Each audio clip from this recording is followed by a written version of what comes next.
Good morning, everybody. Lance here, Harley-Davidson, Newport Richey, in the thriving metropolis of Newport Richey. And this morning I'm here to give you a little tip on installing part number 59768-97. That would be a seat nut. All right, and all that is the nut that goes into your fender. Right here, this little hole that looks like Kilroy. Remember Kilroy? Maybe some of your older people do.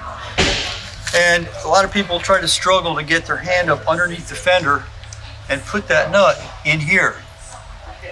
Quickest way to go about it, get yourself a long zip tie. Slide the nut over the zip tie. Take the zip tie, pull it up through the hole. Turn it so that the little notch in the nut matches the notch in the fender. You have this little horseshoe shaped keeper, if you will. All you need to do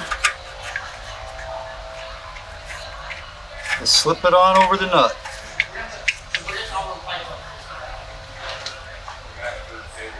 There you go. Drop your zip tie, and you're ready to go put your seat on. If you have any questions, please give us a call at 727-842-4547 or stop on in 5817 State Road 54. Have yourself a rockin' Harley day.